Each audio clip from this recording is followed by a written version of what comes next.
I was taking an interesting-looking book from the bookshelf when suddenly I saw a face peering back at me. Wait a minute. Oh God! Not him! I quickly hid my face behind a book, but too late. He'd already seen me. Duh. What was I thinking? Now I looked even more pathetic. You must be wondering why I was desperately avoiding this dude. Well, this wasn't just any dude. It was my ex-boyfriend, Owen. Talk about a day ruined. Oh, hi, Owen. I didn't see you there. Are you here by yourself? Oh no, I'm here with my girlfriend. There she is. Hey babe, I'm here. I turned around and, geez, my day just went from bad to catastrophic. How on earth did they end up together? Yep, I knew that girl. She's Mila, my stepsister. Oh, let me tell you about her. Actually, before we became stepsisters, Mila and I went to the same high school together, but we weren't close or anything. But out of the blue, my mom and Mila's dad somehow got together and soon got married. I tried being friendly towards her, but no matter what I did, she remained cold and unpleasant towards me. She even forbid me from telling anyone at school that we were family. And she started to compete with me for team tryouts, in tests, everything.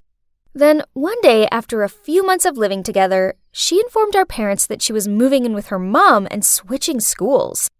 Why, you ask? Well, 'cause she couldn't stand living with me anymore.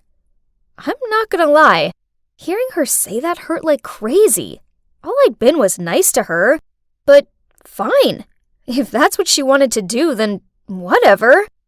And like I said, that guy over there is my ex, Owen.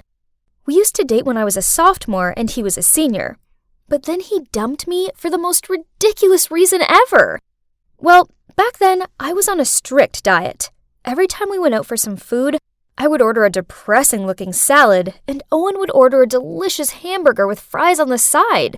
So I always snuck a fry or two from his plate, and a couple of bites out of his burger. But I mean, sharing is something totally normal in a relationship, right? But, well, Owen didn't think so. So just like that, he ended things with me, then went away to college. But now he was back in town for summer break, and he was dating my stepsister. Ugh. Oh, hey Amy. Long time no see. Oh yeah, I hope you don't mind, but I'm with Owen now. Ugh, I hate her sarcasm. And did she have to latch onto his arm and stroke his hair? What about you, Amy? Are you seeing anyone at the moment? There was no way I was going to tell them I was single. That would be so embarrassing. So I flipped my hair, then started bragging about my awesome older boyfriend. A mature guy who has the face of a movie star and the body of a Calvin Klein model. Wrinkles started to form between Mila's eyebrows. In your face? But then Owen suddenly said, Great. How about a double date tomorrow night? What? Great idea, babe. I want to meet the lucky guy who stole my sister's heart. My God, they weren't joking. Ugh, I had no other choice but to agree. Darn it, where was I going to find a handsome older guy by tomorrow? Amy, are you trying to wear away that table? Oops, I'd been so preoccupied with my dating dilemma, I hadn't realized I'd been cleaning the same table for 20 minutes. Hey, but wait. I took a closer look at my manager's face. Jake is handsome, older than me, and he's single. My God, I'd found my fake boyfriend. Now I just needed to persuade him. But he's way too serious to help with this stupid situation. I did know he was on the search for his perfect girlfriend, as I'd overheard him complaining about the disastrous dates he's been on. Cue my perfect plan. After we closed the coffee shop, I volunteered to clean up so I had an excuse to stay late with Jake. Hey Jake, my boyfriend Owen has an intelligent, gorgeous-looking sister who I want to introduce you to. At first he wasn't interested, so I showed him Mila's prettiest picture. Holy moly! That's his sister? Jeez, why so surprised? Mila is not that beautiful. Whatever, at least I had his attention. I asked him if he wanted to go on a double date, and he immediately agreed. Yes, jackpot! So my plan worked. But the only issue was that my fake boyfriend thinks he was on a date with Mila and that I was with Owen, when in reality they were actually both together. But no worries, I could pull this off. Right? So for our double date, we all went bowling. Jake took an instant liking to Mila and tried to impress her with his bowling skills. Me, on the other hand, sucked at bowling and got constantly teased by Owen. So when it was his turn and he misjudged his throw and threw the ball straight in the gutter, I had loads of fun teasing him back. To be honest, I was enjoying hanging out with him. And please, don't get me started with his looks. He's definitely grown more handsome with time. Suddenly, it was my turn again, and Owen was asking me if I wanted him to show me how to throw a bowling ball correctly. I timidly said yes. So he stood behind me, touched my hand, and showed me. Oh my God, my whole body was heating up, and I could feel that Owen was blushing too. Hang on, I think I still have feelings for him. Mila didn't deserve him. He should be with me. Overall, the double date was a big success. Jake didn't suspect a thing. And not only that, but he also helped keep Mila away from Owen so that I had a chance to win him back. But then a few days later, Jake told me that he really liked Mila and asked me if I could set them up on a date, but this time only the two of them. What? He actually liked Mila? Of course, I couldn't set them up. It was impossible, because Mila was with Owen. So, reluctantly, I suggested another double date. He agreed, but this time he insisted that we went out for a romantic dinner. Fine. Everything was okay at first, but then Owen placed his arm around Mila while she fed him some of her mashed potatoes. I glanced over at Jake and saw the dumbfounded look on his face. I needed to separate them quickly, so I asked Mila to come to the bathroom with me. Oh, Owen is such a great guy.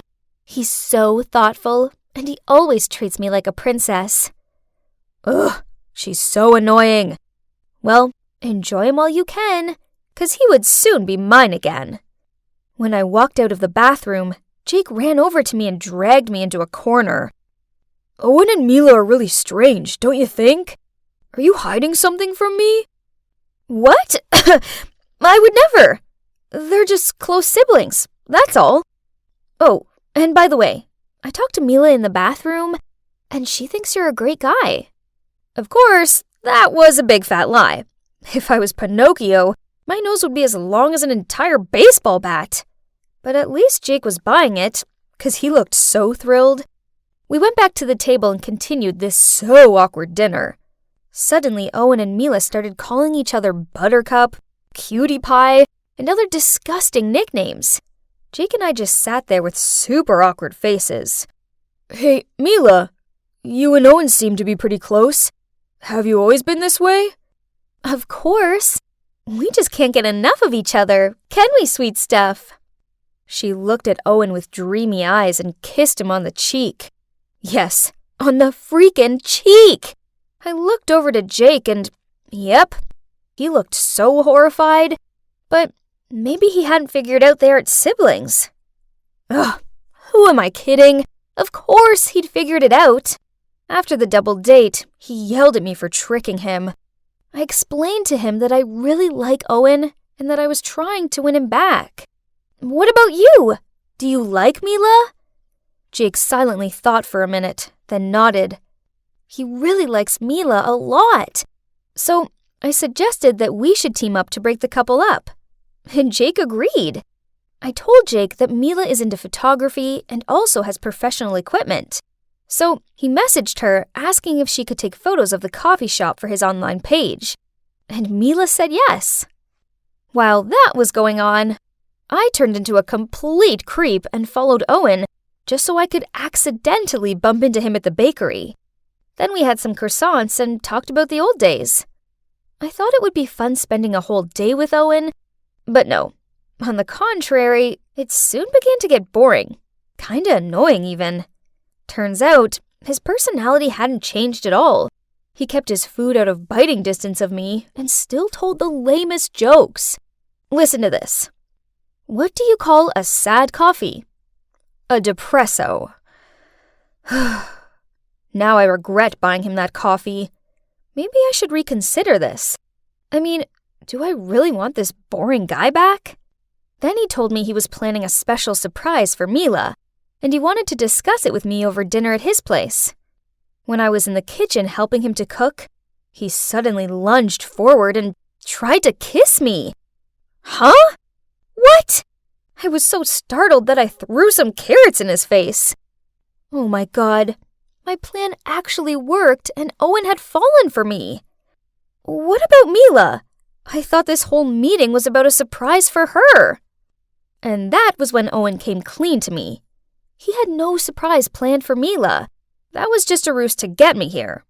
Also, turns out the time we met at the bookstore wasn't by chance. Owen had been stalking me. What?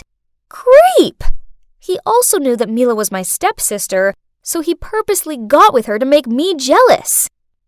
Amy, it's you that I love. It's always been you. What? Hearing him say that gave me the shivers. Well, now at least one thing's for sure. Any feelings I thought I had for him had 100% evaporated. Letting you go was a big mistake. Please come back to me. Mila means nothing to me. I don't care about her at all. Oh, wow. Owen is a massive jerk. How dare he take advantage of Mila's feelings like that? Ugh, I needed to warn her. But before doing that, I had to give him a piece of my mind. Let me make this clear. I only went on a double date with you guys because I didn't want to lose to Mila. Nothing else. May I remind you that you're the idiot that split up with me? Oh, and your jokes are really lame. And that's it. Owen just stood there with a bewildered look on his face, and I left. I ran straight to the cafe shop where Mila was and blurted out the whole truth about how Owen was just using her to make me jealous. I can't believe you're doing it again. What do you mean by that? Don't act all innocent. You're stealing my boyfriend again. Huh? What did she mean by again? Turns out back then, Mila had a crush on Owen. So when Owen and I started dating, she got real mad. And that's why she was always so cold with me. I didn't know. I swear. If I knew that, I would never have dated him. Ugh, just stop. I know you can't stand losing to me. Just leave me alone. I don't want anything to do with you.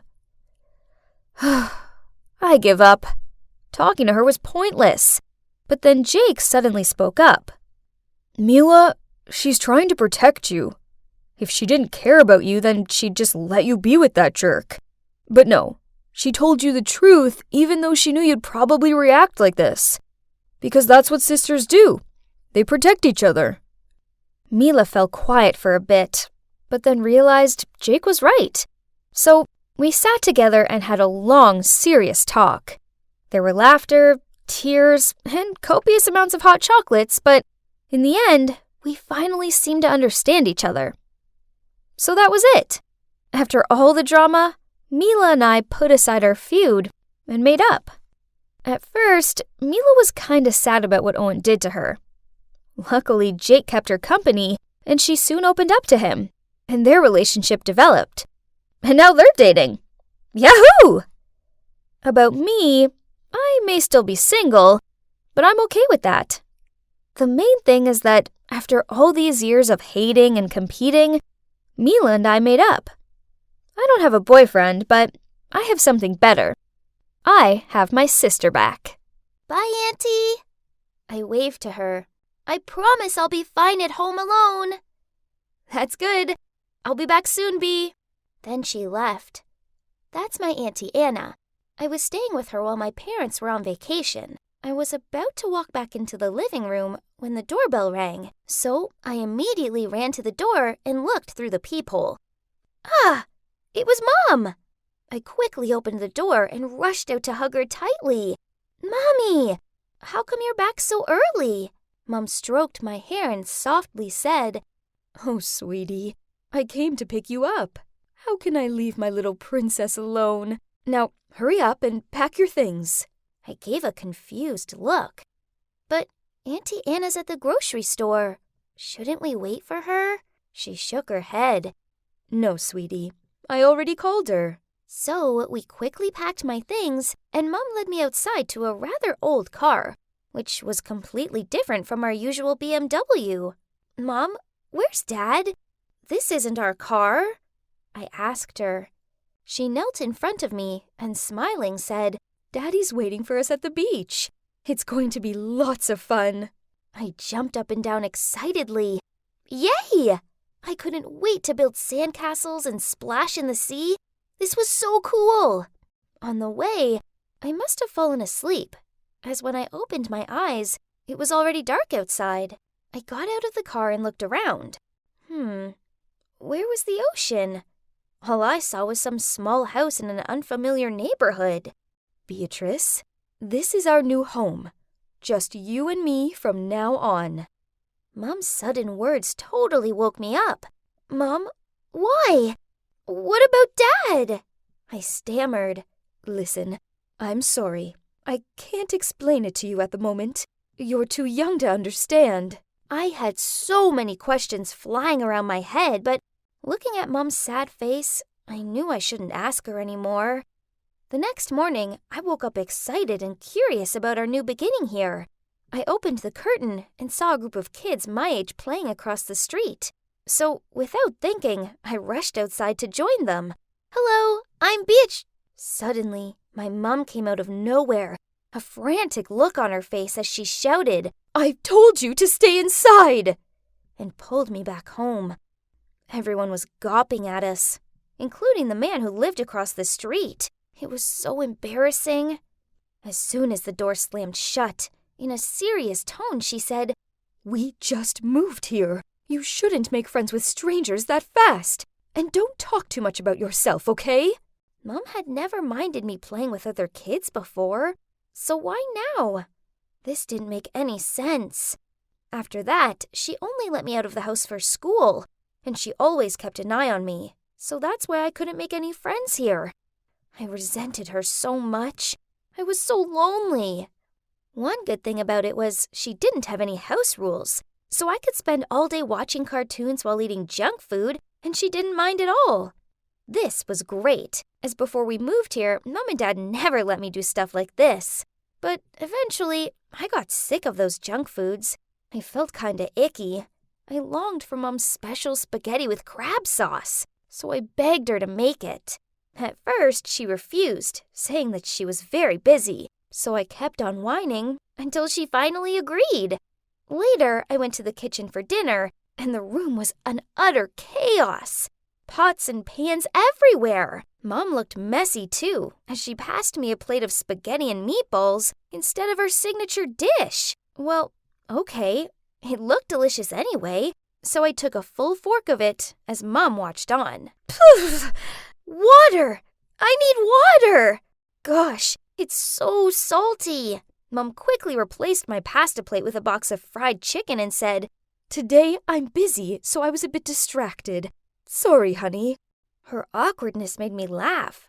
Nah, it's okay, Mom. Mom did seem really busy lately, as her phone was always buzzing.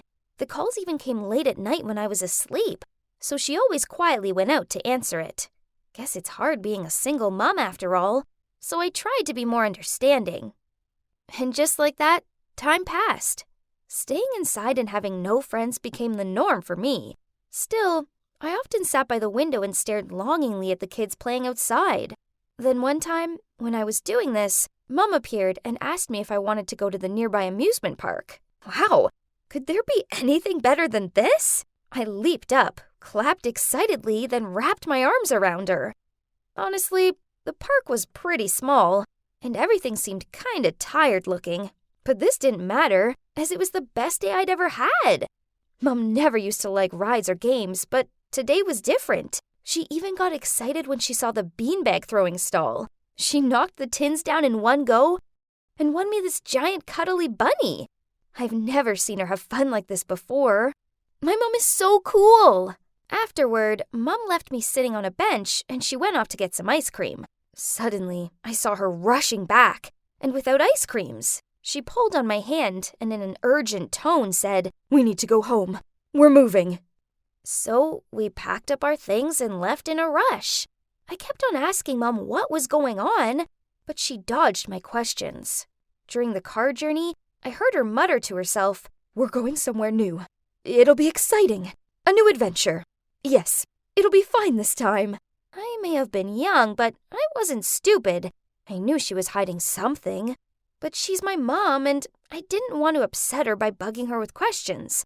So I stayed quiet and eventually fell asleep.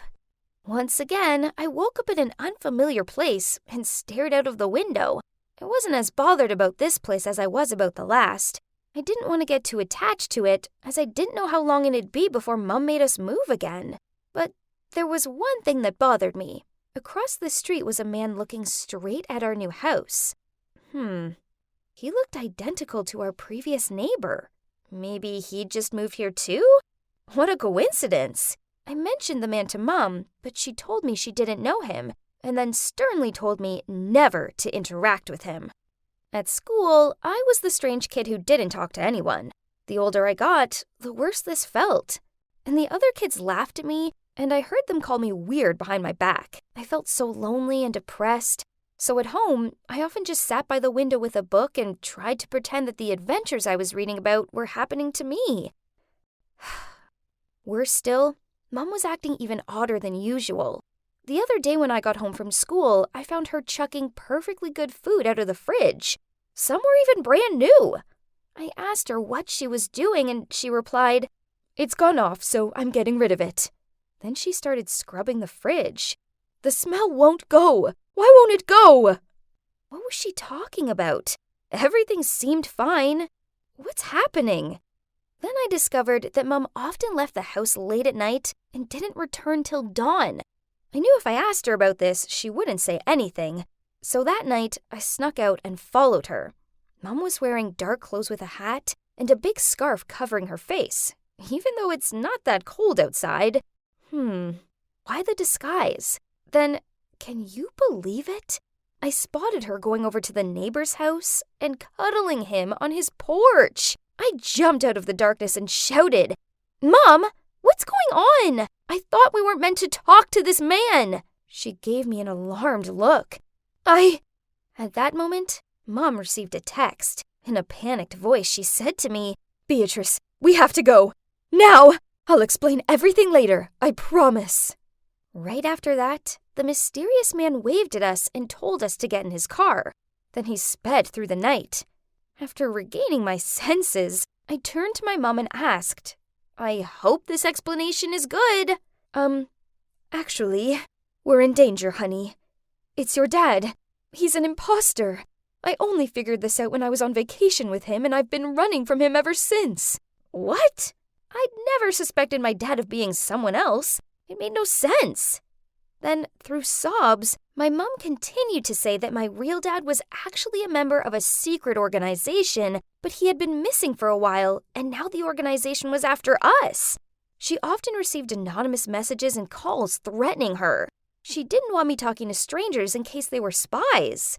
And those times when she threw all the food out was because she'd received texts threatening to poison the food in our house. She wiped her tears away, then said, "This is Joe.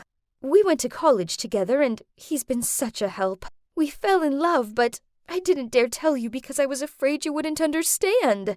I looked at this Joe guy. I don't know. There was something off about him, but maybe I was just being paranoid. I mean, he had helped Mom out, right? What's that?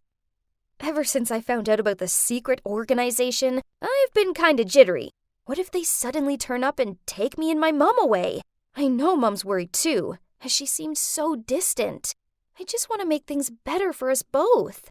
Then Christmas arrived. It was quite the special one, as for the first time since we went into hiding, we had guests. Well, one guest, Joe. We raised our glasses for a Merry Christmas, but instead of putting it down, my mom gulped it back in one go. "Mom, are you drinking tonight?" I asked skeptically.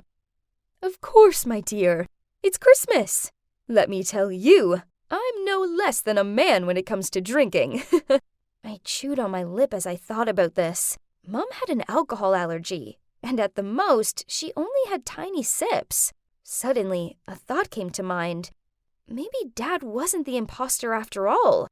Maybe it had been Mom all along.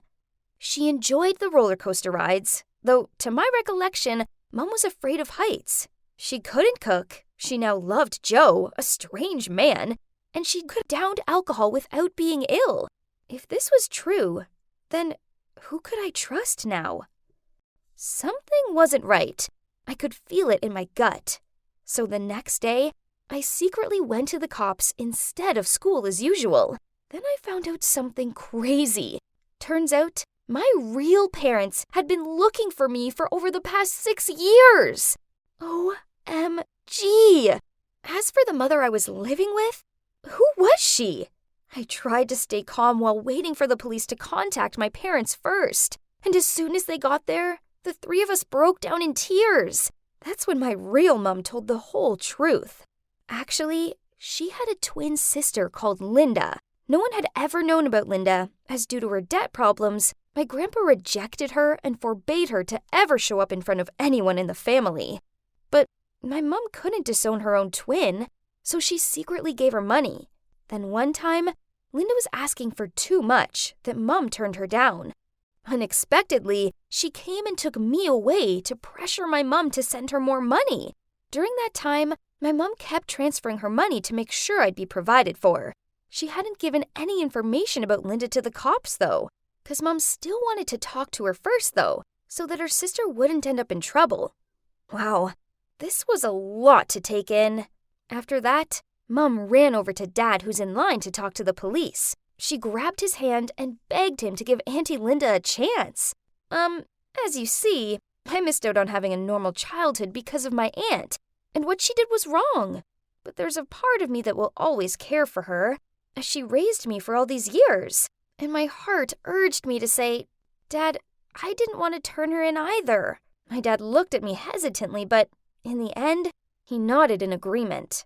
So we decided to deal with it ourselves without the intervention of the police. Then, the next day as planned, I was in the front yard with my fake mom when her identical twin marched up to our house and confronted her.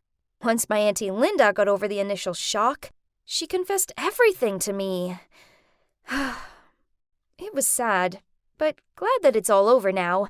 Mom paid off her sister's debts with one condition, that she would never, ever get near me again. Now I'm back home, with my actual parents. It's going to take some getting used to, as I've forgotten how to make friends, and going outside alone makes me nervous. Looks like the memories of the adventure with my uninvited Aunt Linda might follow me for quite some more time. I know I have to try and move forward. I can't get back the past 6 years, but I can do my best to try and embrace the future. Did you hear anything I just said? Oh gosh, sorry. And, no.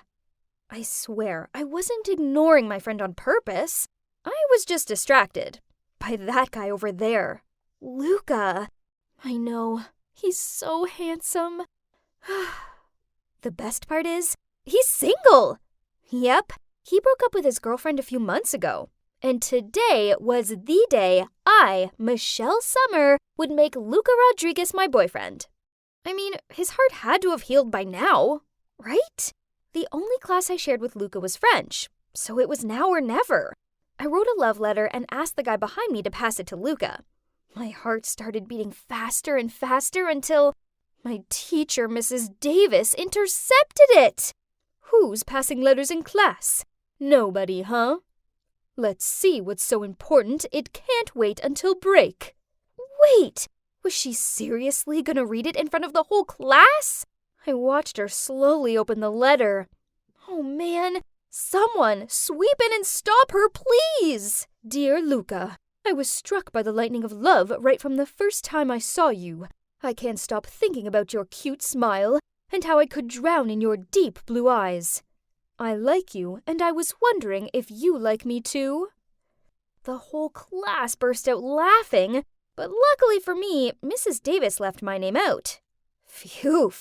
I glanced over at Luca. He looked so embarrassed. What a massive fail! As I waited for the bus, I felt kind of down about everything. Then it began to rain. Great! And to top it off, suddenly a car passed by and splashed me. I was literally wet from head to toes. I shouted out in anger, "Are you kidding me?" The car suddenly reversed, then stopped alongside me. I held my breath as the car window opened. Huh?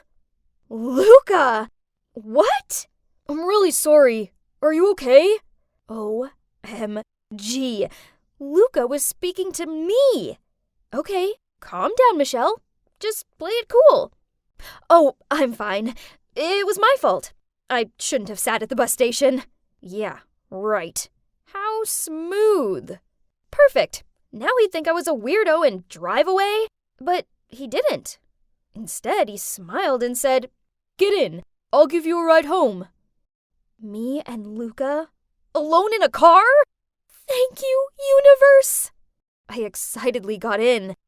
Oh, there were two other people in the back seat. He introduced them as his friends, Wesley and Aubrey. Aw, that was so nice of him to give us all a ride. While his two friends were listening to music in the back seat, I got to talk to Luca. That's when I found out that we had so much more in common than I ever expected. He's a big fan of DC Comics, and his favorite series were Arrow and The Flash. Just like me! Oh, how I wished this ride would never reach my house. That night, I couldn't do anything but lay in bed daydreaming about how unreal this whole thing was when my phone beeped. Holy Mother of God. Can anyone please hold my hand? Luca had texted me. Hey, Michelle. Sorry again for soaking you. I had fun talking to you. Was I dreaming? I pinched myself to check. Ouch. Nope. It was vividly real. Then one thing led to another. We chatted till late that night, and it repeated on the day after. And the day after, we basically talked every night. And then something wonderful happened. He asked me out on a date. Yes, you heard me right. A date! Eek! And the best part, he wanted to watch a horror movie. Everyone knows a guy only suggests this so the girl will hug him when she's scared. Okay, Luca. I like your way of thinking. He chose The Conjuring 3, so I had to binge watch part 1 and 2 in one night. It was so terrifying, but I was willing to do anything for Luca. D-Day arrived, and I spent hours picking out the cutest outfit. But then I arrived at the movie theater to see that Wesley and Aubrey were there too. Seeing my surprised look, Luca said, "Oh, I invited Wesley and Aubrey. It's gonna be a fun double date." Did he just say double date? Aw, so it's still a date. What a relief. He didn't mention to me before that Wesley and Aubrey were a couple. Phew. All the jump scares in the movie did get me to constantly hold onto Luca's arm. You'd think I'd be happy about this, right? But no, I wasn't. Why? Because I wasn't the only girl holding his arm. Aubrey was too. No, I'm not kidding. Hello? Wasn't her boyfriend also sitting next to her?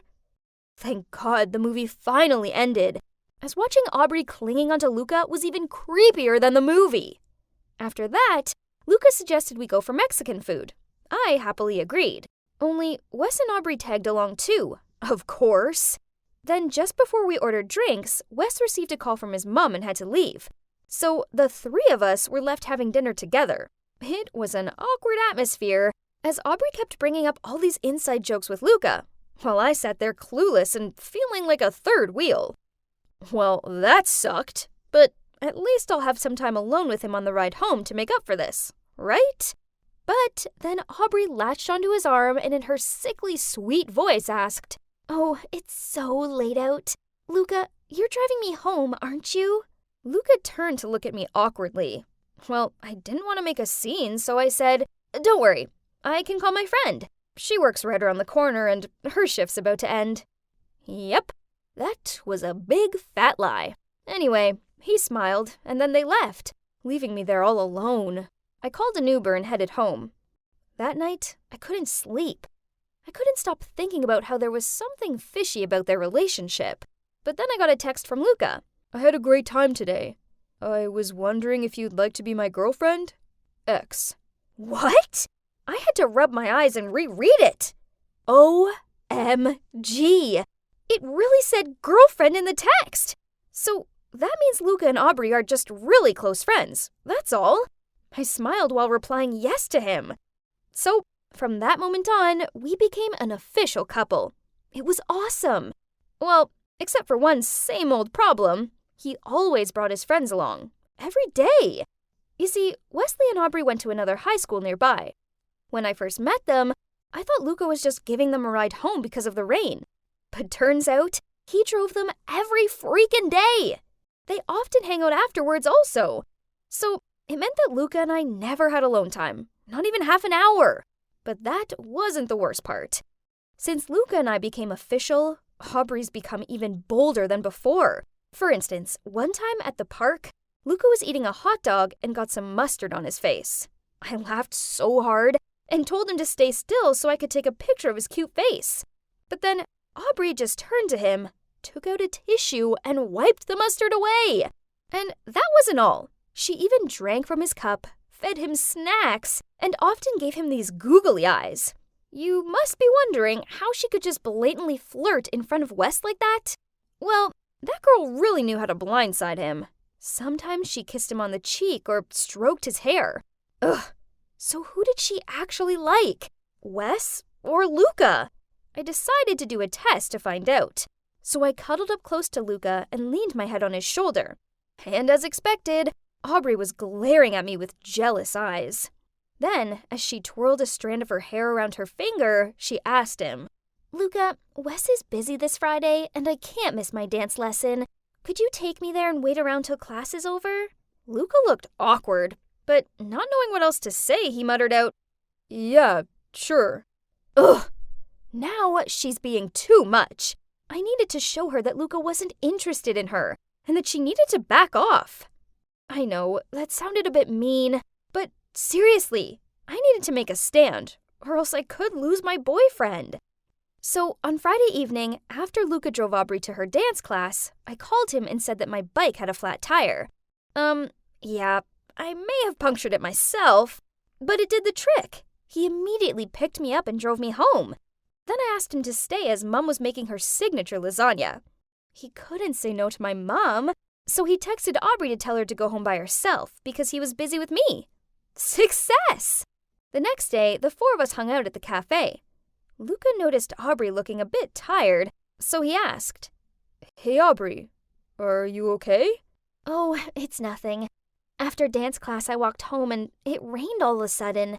And I didn't bring an umbrella because I thought you would bring me home, so I got drenched." I glanced at Luca, and I could see he was feeling really guilty. After chatting a bit, I went to the restroom to freshen up. That's when I caught Aubrey dabbing powder on her face to make her look paler. I couldn't believe it. That's so not cool. I needed to confront this big fat liar. Do you seriously think guilt-tripping Luca will make him love you? I don't have to make him do anything, 'cause he already loves me. With a shocked look, I spluttered out, What did you just say?" "Oh, didn't he tell you? Luca and I used to date, but then I got tired of him and broke up with him. He was so devastated. Now, seeing him with you, I realized I made a mistake. He should be with me." My God, I couldn't believe what she just said. How could he hide this from me? I couldn't contain my anger anymore. "You're just a psycho who likes to play dirty tricks all the time." Then I stormed out of the restroom and bumped into Luca. "Did you just yell at Aubrey? Don't be so mean. She got sick because I hung out with you yesterday." Ugh, just great. Now Luca only overheard me screaming and thought I was the meanie now. But then I realized Aubrey was right. Luca was clearly still in love with her, because if he wasn't, he would have asked for my side of the story first, before defending her so quickly. Luca, I think we should break up, as you clearly still have feelings for Aubrey. Then, without letting him say anything, I brushed past him and left. The next day, I decided to wake up early and go for a run, to try and clear my head. But as soon as I opened the door, I saw Luca standing there. I acted like he was invisible, and was about to walk away, but he grabbed my arm and said, "Please, Michelle, at least hear me out." So, we sat on the porch, and Luca opened up to me. Turns out, it was true that Luca and Aubrey used to date, but they argued all the time, so he ended things with her, and they stayed friends. He didn't mention their past relationship to me because he thought it wasn't a big deal, as it's all over now. He said that after I broke up with him, he spoke to Aubrey to figure out what had happened between me and her. Then she confessed that she was still in love with him and was only dating Wesley so she could be around him. Luca rejected her, and she started crying, which caused her makeup to smudge. That's when he realized I was right about her faking being sick, and he made it clear that her sneaky behavior meant they couldn't be friends anymore. "Michelle, I'm sorry. I should have seen what she was doing and put you first. I promise it won't happen again." Poor Luca. I couldn't stand seeing him looking so gloomy. To be fair, all he did was just trying to be a good friend to Aubrey. He deserved another chance, right? So, smiling, I gave him a big hug. From that moment on, things between us were great again. Wesley eventually found out that Aubrey was only using him to get close to Luca, so he broke up with her. Our love story was surely a bumpy ride, but it was all worth it, because I truly love Luca, and I also love how he cares about his friends and wants to spend time with them. So I only asked him for some alone time every Friday. Talking of Fridays, I can't wait for this one, as Wesley told me that Luca's prepared something special for me. Eek! I'm so excited! Sorry guys, but you won't know what it is, as my story has to end here. Maybe next time. It was a normal Monday morning. I was standing by my locker when this Layla girl walked over, leaned against the locker next to mine, and talked to me in this sultry voice. "Hi, handsome. Do you have any plans after school?" I looked around in confusion. Huh? Was she talking to me? Usually girls like Layla didn't talk to guys like me. I mean, come on, look at her. She's the hottest girl in school. While I'm Felix, just your average-looking nerdy guy.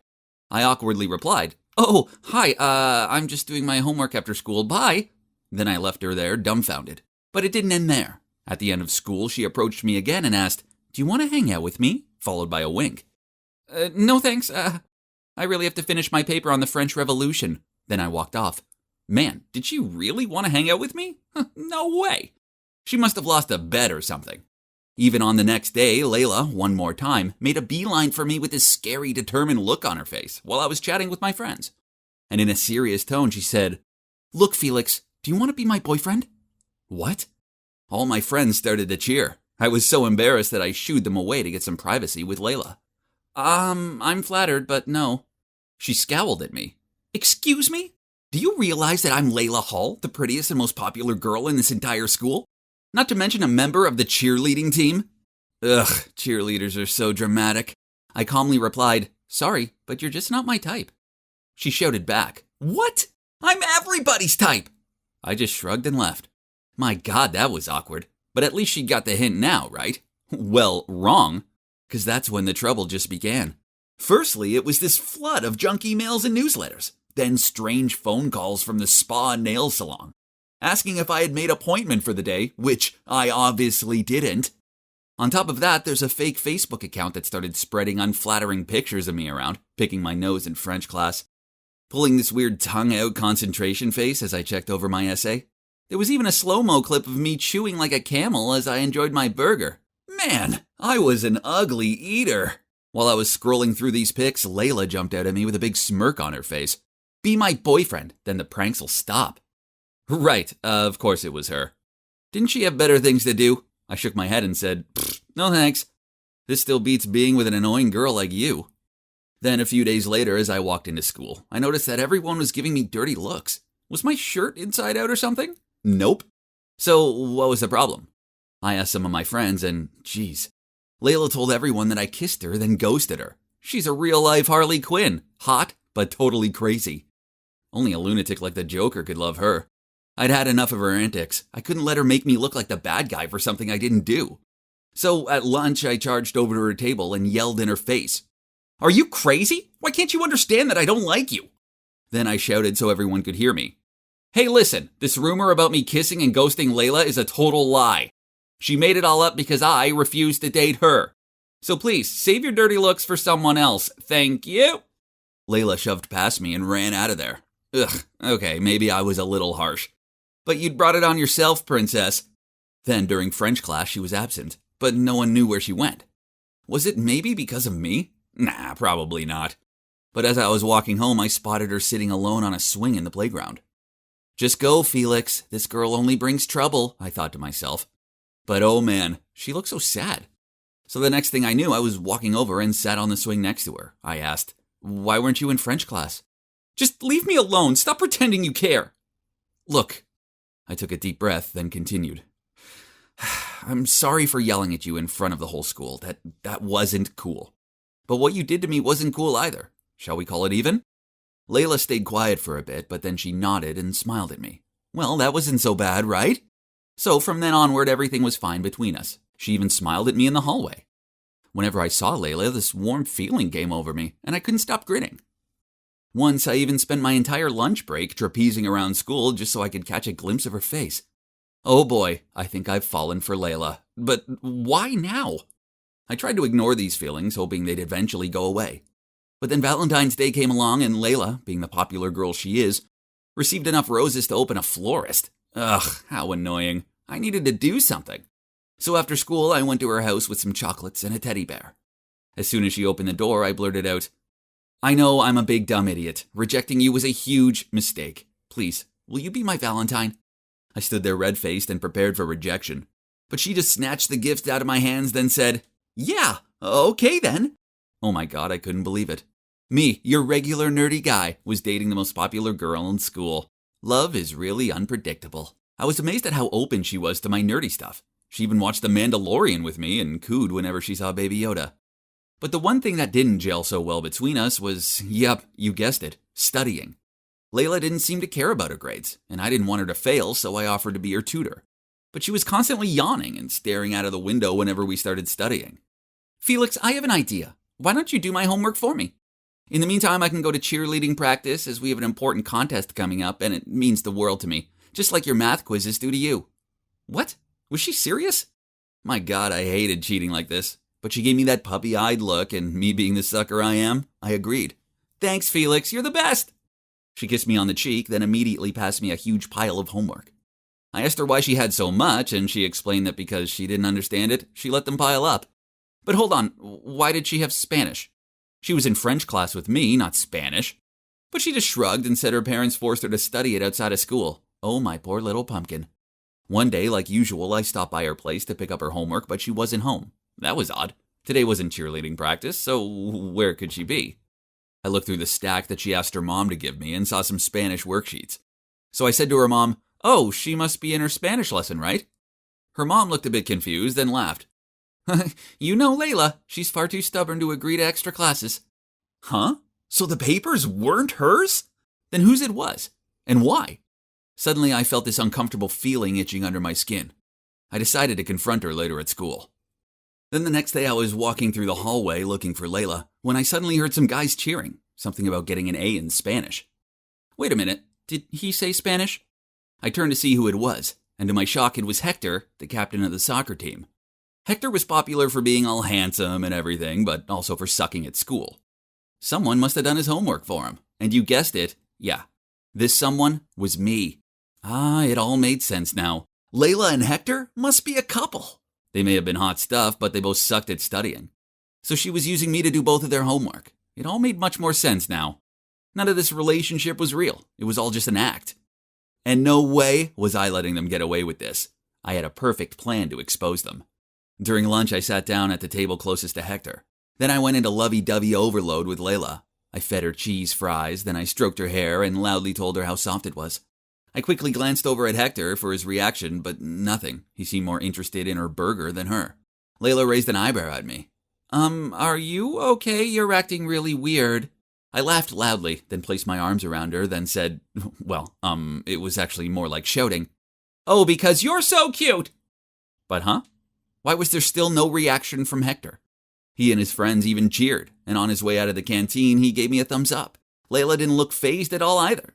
Man, somebody call the academy, 'cause these two deserved an Oscar.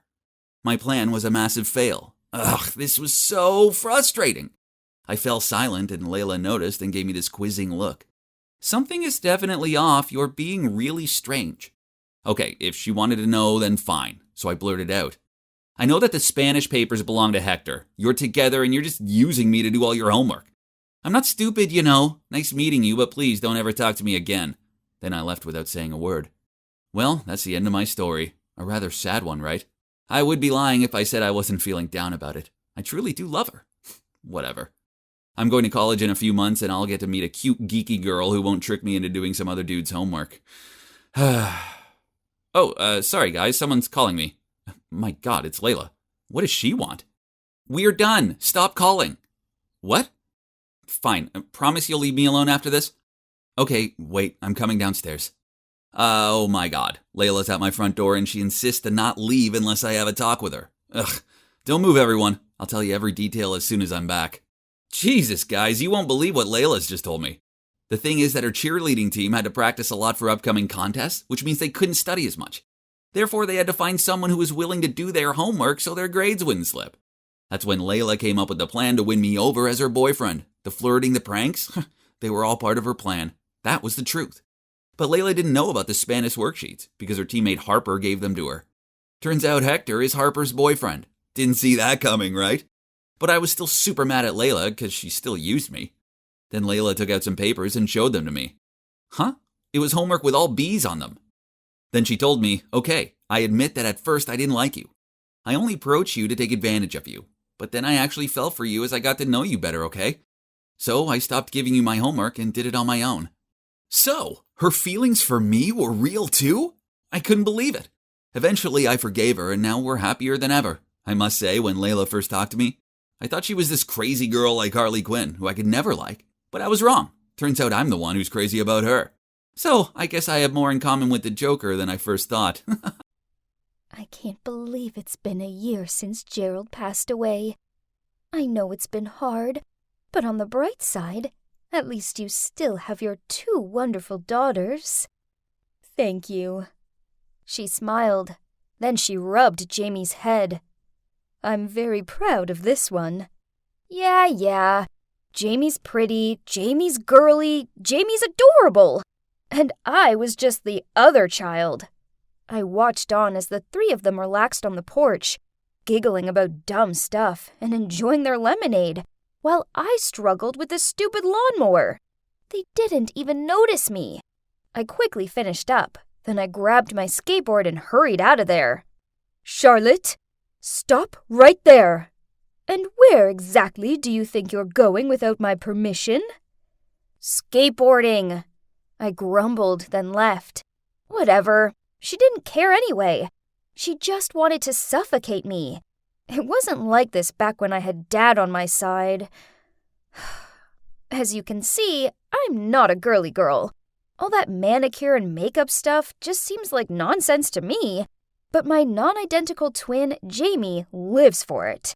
She always wakes up extra early just so she has more time to style her hair, apply her makeup, and pick out her daily outfit. Then all she does at school is sit around with the other Barbies and giggle at pretty much everything. But guess that's the kind of girl Mom prefers, as it's blatantly clear that Jamie's her favorite. It's always me who had to do all the chores in the house, just so her Jamie could sit there scrolling through her phone. There was one time when I was washing the dishes, I heard a deafening shriek. No, my sister wasn't being murdered. Instead, there was a spider crawling across the floor. Poof! It was just a spider. Nuts! I didn't want to be a chore slave. I just wanted to skateboard. Yeah, skateboarding and painting are my true passions. But Mom told me skateboarding was for boys. Ugh, how ridiculous. So I often snuck out. There were times I got so into it that I lost track of time and arrived home to Mom's furious eyes. You're grounded. Next time, I won't hesitate in breaking your boards in half. Jeez, that was so unfair. I pushed past her and ran into my room. Then, clutching my board, I burst into tears. I wish Dad was still here. Whenever Mom and I argued, he always came up to my room and told me how Mom only acted the way she did because she cares about me. She just has a different way of showing it. It's been a whole year since he passed, all because of a freak accident at the factory he worked in. Now, we all had to rely on Mom's home tailor job, and I just became the errand girl, while Jamie sits around looking pretty. Worse still, Mom insisted I get a part-time job to support the family, while Jamie didn't have to. When I questioned Mom on this, she just said, "Jamie isn't like you. She wouldn't be able to handle both school and work." Excuse me, what? But I knew arguing with Mom about it was pointless. Anyways, it all worked out okay as I landed myself a job in this cool skateboard store.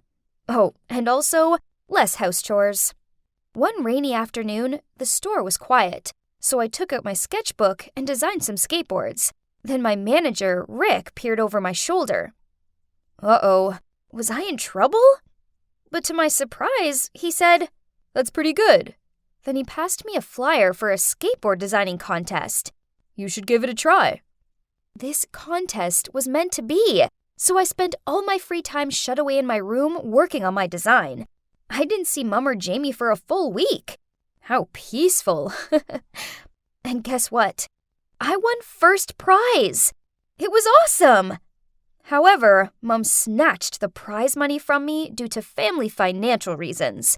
So my money was going to be used on new clothes and makeup for Jamie. Unbelievable!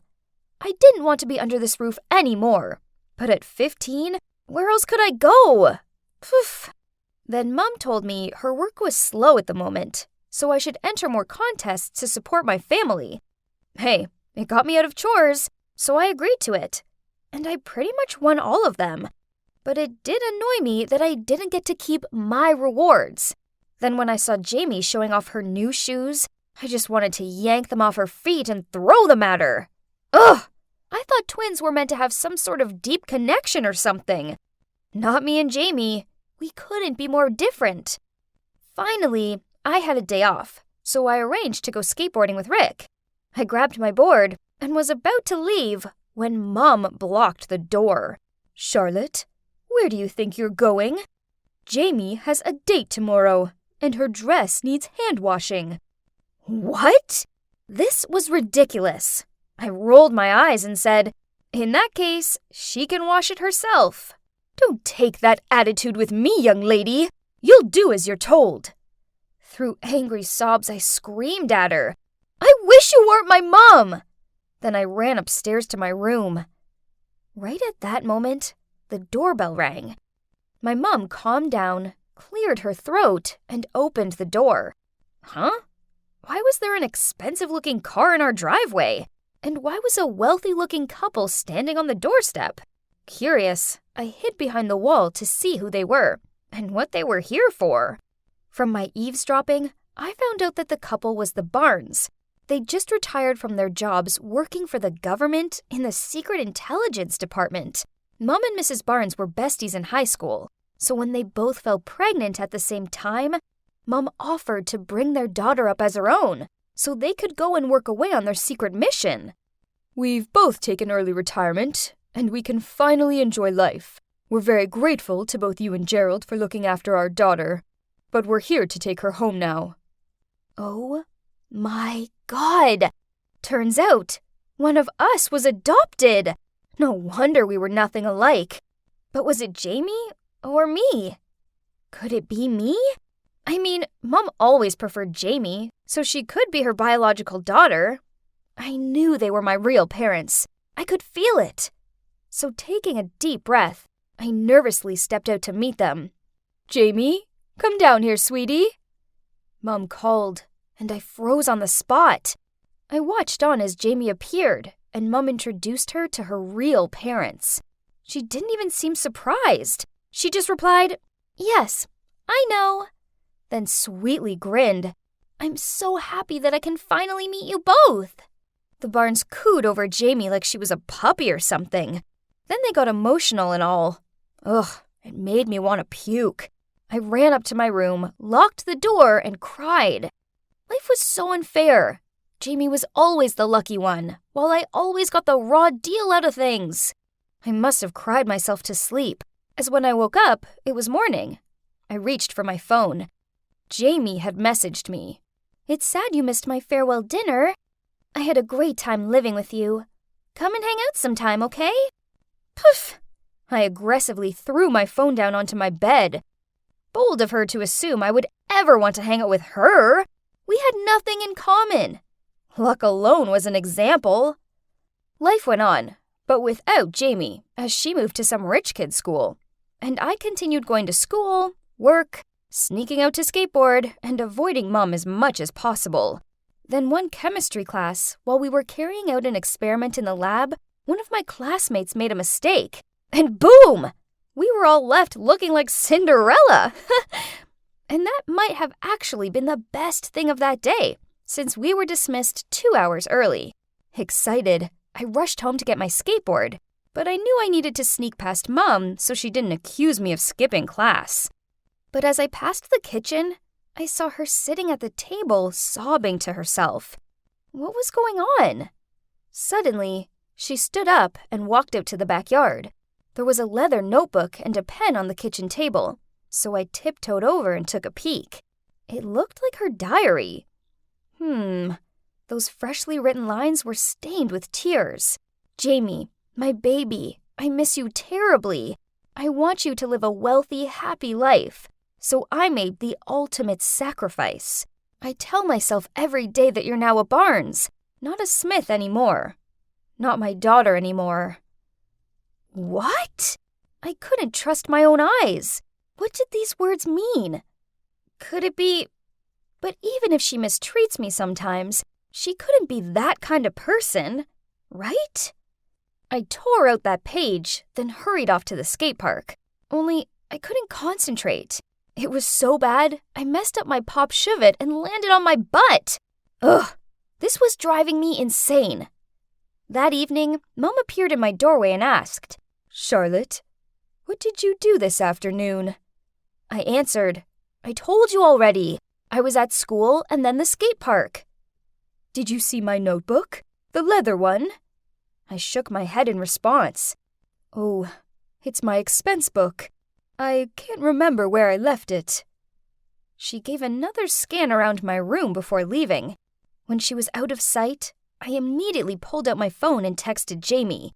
"Jamie, I miss you a lot. Can I come over to your house tomorrow?" I needed to see Mr. and Mrs. Barnes. I had to find out what was going on once and for all. Jamie replied she had a date the next day. While I was typing out a reply, she sent me another message. "We can't hang out. Please stop contacting me." Okay, that was weird. Did she sense something was up? I checked Jamie's social network profile and noted down the name of her new school. The next morning, I skipped class, went straight to Jamie's school administrator's office to ask for the Barnes' address. Oh, and of course, I made up a convincing story. Jamie's my sister, but then we found out she's actually the Barnes' biological daughter. Now my mom, who raised Jamie all these years, is really sick, and I need to tell her, but I don't know how to reach her. Perfect! She handed me the address and even wished me luck. There was no point wasting time, so I skated my way round to the Barneses. As I rang on their doorbell, I could feel my heart somersaulting in my chest. I introduced myself as soon as they answered the door. "Hey, I'm Charlotte, Mrs. Smith's daughter, but I strongly believe I'm not Charlotte Smith because I have something to show you." Then I handed them the torn page from my mom's diary. They both turned ghostly pale, and Mr. Barnes even had to grip onto the doorframe to steady himself. I felt bad for putting them through this. I mean, what if I was wrong? So I suggested, let's just do a DNA test to be sure. A few days later, the Barnes turned up at our house with Jamie. They slammed 2 DNA test results down in front of Mom. I peered down at them. Whoa! Turns out I really am the Barnes' biological daughter after all. Mom gave this expressionless look, but then in a quiet voice she said, I just wanted Jamie to have a wealthy and privileged life. She's not as strong as Charlotte. She needs this more. Please don't blame her. She didn't know anything about this. Then she hugged Jamie and cried. Mr. and Mrs. Barnes looked overwhelmed. Finally, Mr. Barnes managed to find the words to say, Jamie's also like a daughter to us now. We will take care of her like you did with our daughter, but just stay away from us.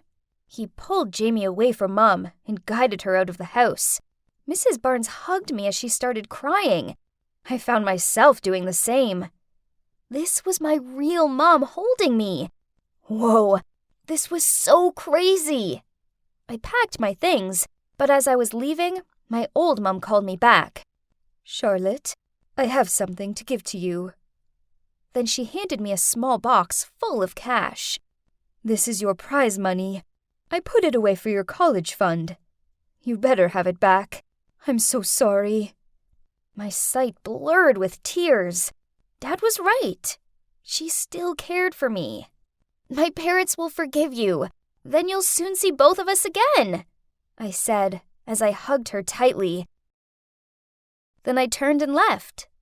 A new life was waiting ahead of me. Now, where is her turquoise scarf? That will definitely complete my look. I was raiding Mom's closet to find it when I accidentally dropped a belt on the floor. But strangely enough, it made a really weird sound. So I gave it a few knocks. Wait, it did sound like the ground was hollow. I took a closer look. And oh my God, there was a hidden hatch or something in my mom's closet. Of course, I had to figure this out. So after a few attempts, I finally managed to open it and found a big wooden box. Why was she keeping something a secret from us? I took a deep breath and I opened the box. There were some old pics of my mom when she was younger, an old teddy bear, and some cassette tapes. Why on earth did she have to hide these? I dug even deeper and found a stack of letters. All of them were from the same address. Hang on, I knew that place. It was an orphanage just outside the city. So far, nothing made sense to me, so obviously I had to read them. They were all from this orphanage sister called Anna Maria. She kept writing about some girl named Eliza, and the more I read, I eventually realized that this girl, Eliza, was my mom's daughter. That meant I had a half-sister? I couldn't believe it. And from the sounds of things, my mom hadn't seen Eliza since the day she'd dropped her at the orphanage. So my mom didn't even know what she looked like after all these years?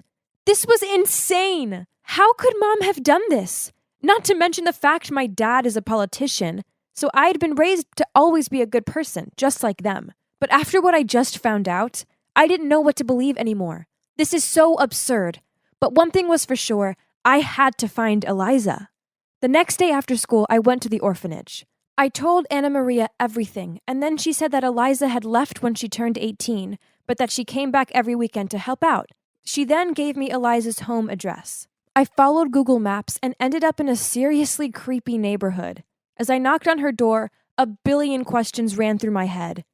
What if she didn't want anything to do with us? What if she hated me because I stole this great life that was supposed to be hers? But there was no backing down now.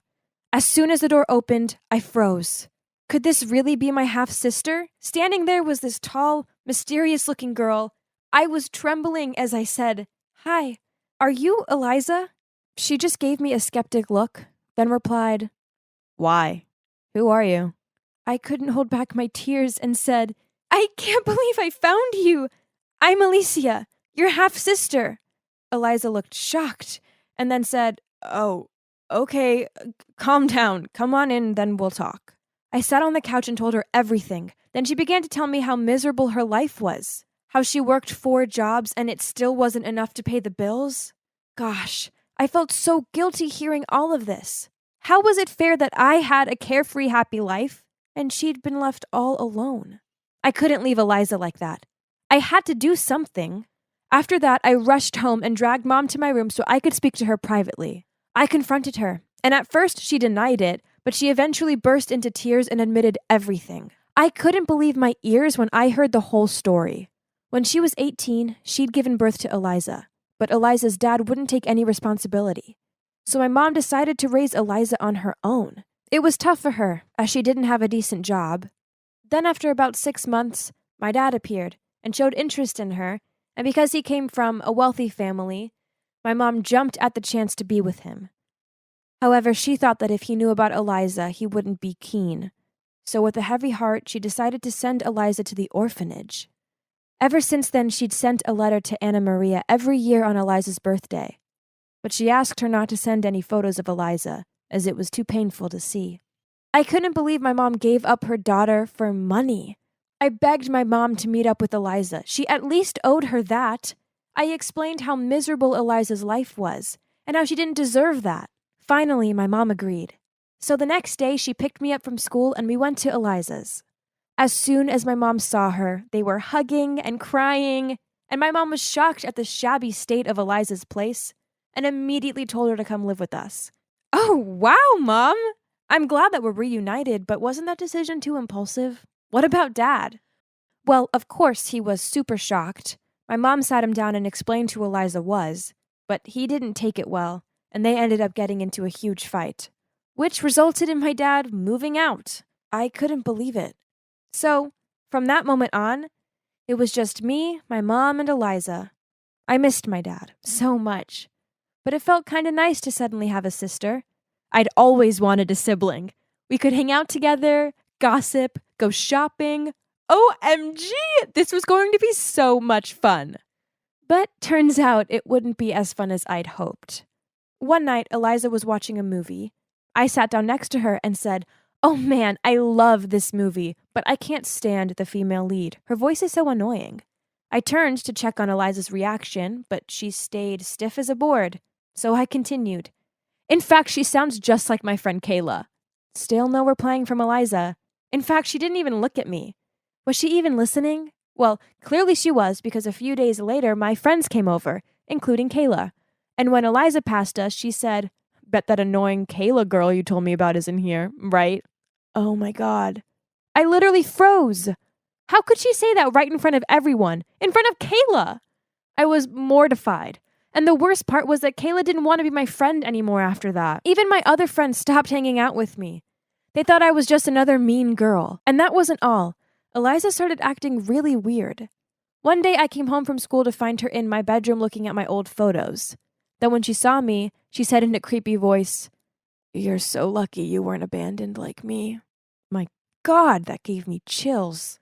Then later that night, I overheard her asking our mom if she could get an allowance to make up for lost time. Oh, wow. But that was only fair, right? Well, the next day, I couldn't find my fave lipstick. And given that Eliza recently had unannounced visits to my room, I went to ask her. But she just shrugged and said, "Yeah, I took it. So what?" Whoa. Since when did she become so rude? Hang on, she was also wearing my floral dress.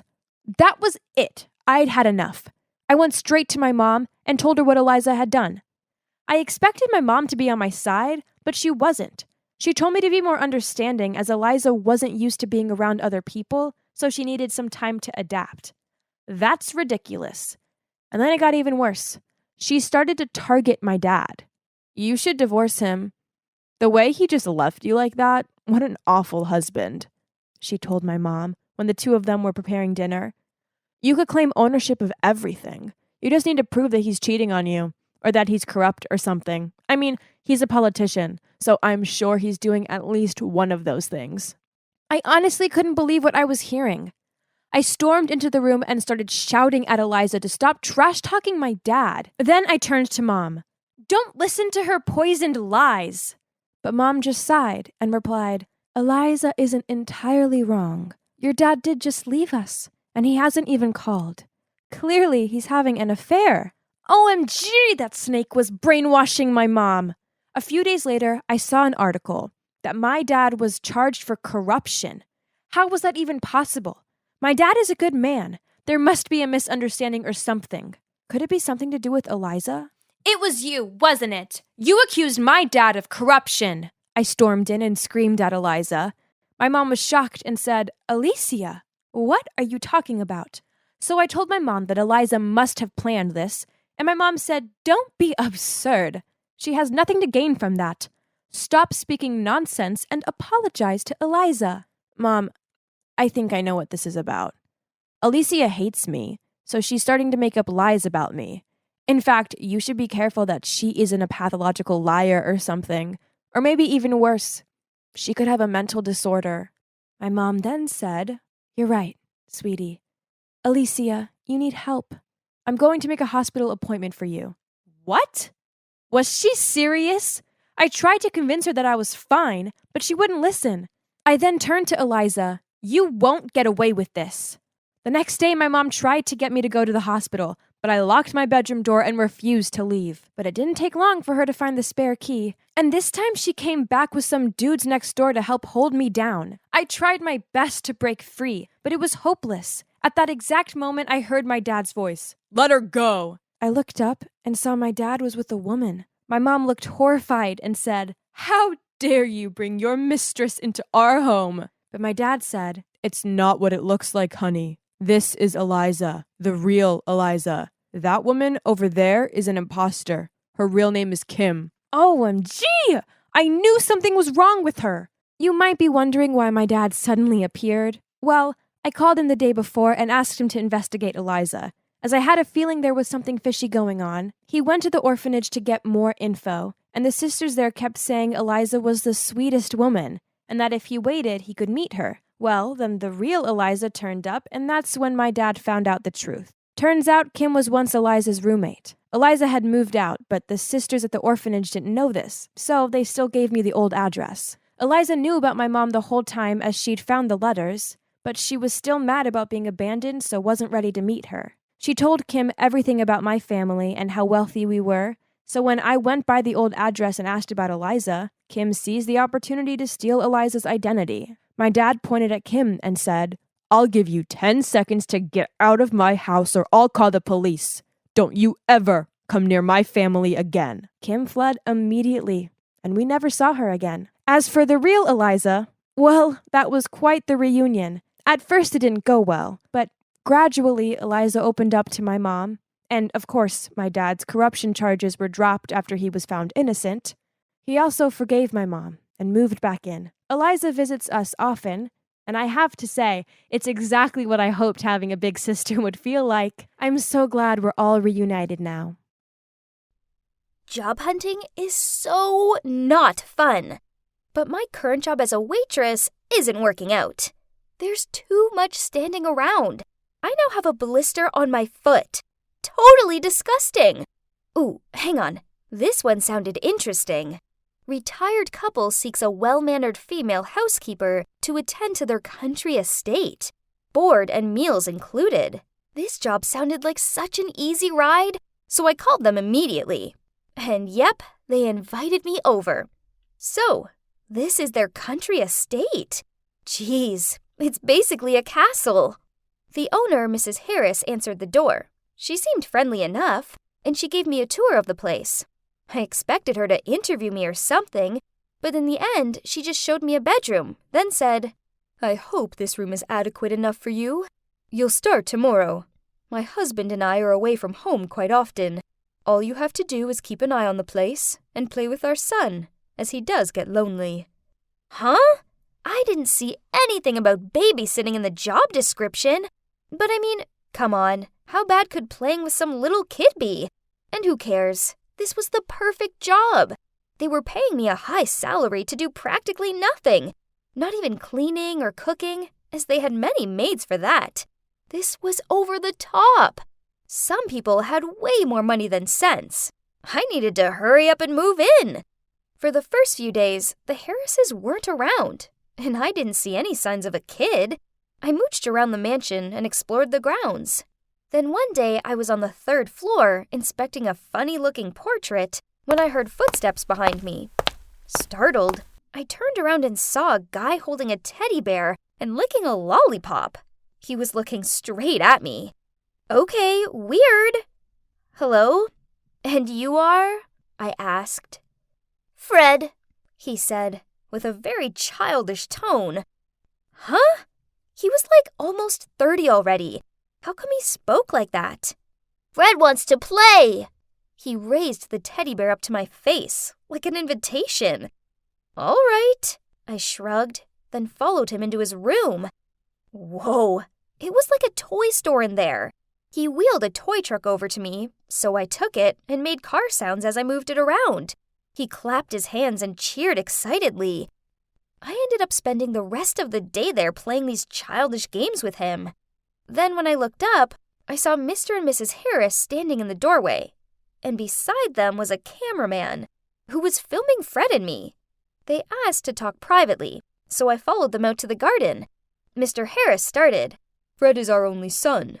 Past traumas affected him, so now, although he appears to be an adult man, he still acts like a kid. Now that made sense. And too bad for him, though.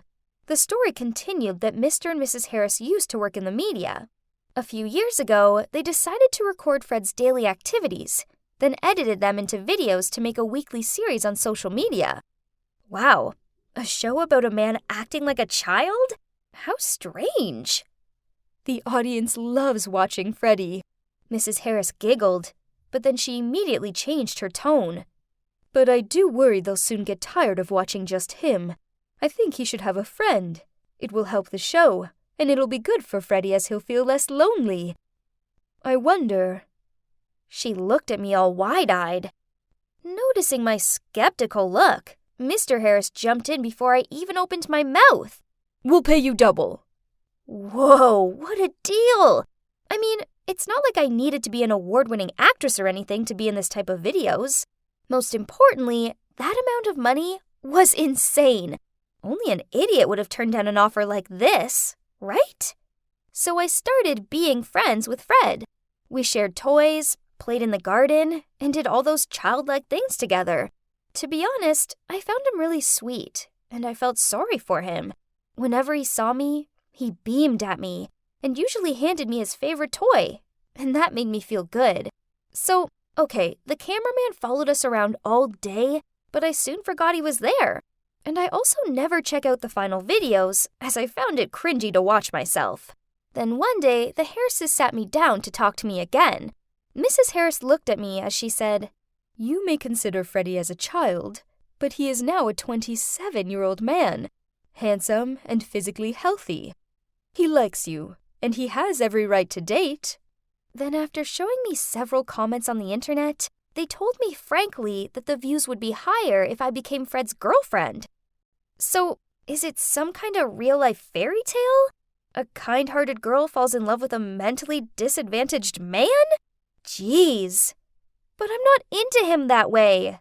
I groaned, pulling a wry face. Darling, she touched my arm. It would only be for the camera, and it would make Freddie so happy. And of course, you'll be generously compensated, Mr. Harris added. Oof, that much money? Who could say no? And it was only acting. Besides, Fred enjoyed making the videos, right? They must have had millions of views for the Harrises to throw money around like this. So I quit hesitating and agreed. They handed me an improv script and told me to do exactly whatever was written in it. The more convincing my performance, the higher my salary. Oh man, not long ago, I didn't have a cent to my name, and now I had thousands of dollars in my bank account. I could go to college, get myself an apartment, etc. A bright future was ahead for me. In the first video, I sat down next to Fred, took his hand, but he immediately started a thumb war. So I gave up on the hand-holding and softly said, Fred, I love spending time with you. You're so sweet and kind, and I have feelings for you. He let out an excitable shout. Then he pretended to be an airplane and did loops around the room. The next few videos didn't get any easier. When I tried to snuggle up to him, he'd whack me with his giant teddy bear. And when I went in for a kiss on his cheek, he pressed a toy car into my face. That was why when I read the next script, in which we were going to have a romantic dinner together, I couldn't help sighing and rolling my eyes. But it was work, so I put on a pretty dress and walked into the dining room. It was decorated with flower petals on the table, and there was mood lighting. "Delicious?" I asked while he was stuffing his face. He nodded, threw down the silverware, and clapped his hands. "Fred cooks for Lynn eats!" Fred chewed as he spoke, spitting food all over. Man, this was so hilarious, I couldn't help laughing. Then he walked over to me and hugged me tightly. Oh my God, he got food stains all over my dress! I looked straight into his eyes and thought, yeah, I did like him as a cute little brother. Poor guy. If only he wasn't so unfortunate. Suddenly, I felt his hands tightening around my waist. Stunned, I pushed him back and feigned interest in my food. A huge amount of money was transferred into my account that month, but I didn't feel so youthful anymore. So I started going off script and doing things that I thought were good for Fred. I used his toys to teach him math skills. I read him good books, and I showed him how to make cupcakes. One evening, when I was walking back to my room, Mr. Harris blocked my path and, scowling at me, said, "What the hell are you playing at? Did you even read this week's script?" I tried pushing past him, but he grabbed my arm. "You're causing our viewers to leave. I'm paying you less this month." I shook myself free of his grip and replied, "Money? Is that all that matters to you?" Then I rolled my eyes and returned to my room. That night, I ended up looking up the videos. In one of the older ones, Fred was in a suit and looked super uncomfortable. Every time he tried to loosen the tie or unbutton the shirt, a stick went in the frame and hit him in the butt. After a few tries, Fred threw himself on the floor and started having a tantrum. There were so many comments like, "OMG, this is way too hilarious," and "Grow up, man," or "Don't, for our entertainment." Oh no, people were so mean. Fred didn't choose to be like that. The Harrises were using their own son to get rich by making fun of him. Poor Fred. I had to stop this. I packed my bag, stormed into the room where the Harrises were watching TV, and said, "I like Fred and still want to be his friend, but I'm not going to be part of this freak show anymore. I quit. And if you care about Fred at all, I suggest you do the same." I expected them to beg me to stay or something, but Mrs. Harris just snarked. "All right then. If you want to quit, just leave.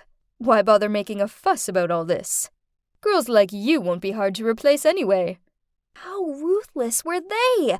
I was fueled with anger, so I left their dumb mansion immediately and didn't look back. And guess who is cooking in my kitchen while I'm telling you this crazy story? Yep, it's Fred. A few weeks after I left, I answered the doorbell to find Fred standing there. Crazier still, he was acting completely normal. Turns out the Harrises were neglectful of Fred, so he was raised by an old butler, like Bruce and Alfred. When Fred was 15, his parents ended up jobless and in debt. Fred told me, "I wanted their attention so badly, so I started acting like I was still a little kid." But then his cute, silly actions meant his parents came up with their crazy video idea. They lied about Fred's age, since he does look a bit older, then made him solo act Dumb and Dumber on camera for years.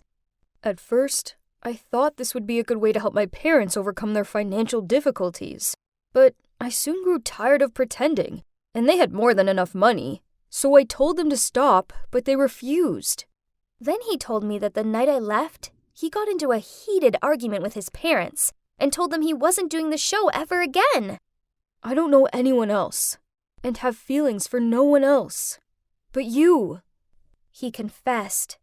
And whoa, turns out he's only 19. So I let him stay with me and, well, we started dating. Like real romantic dates and a real romantic grown-up relationship. I still have a lot of money in my account, and Fred took all the money he deserved from his parents, then moved in with me. I'm starting college next month, and I can't wait. Meanwhile, Fred has found an online course and is waiting for the results from the new part-time job. Also online. Well, he's gotta hide for quite a while, since his face is all over the internet. But our future together is really wide open this time. Now, excuse me, we have a dinner date to enjoy. This is a real-life fairy tale, baby.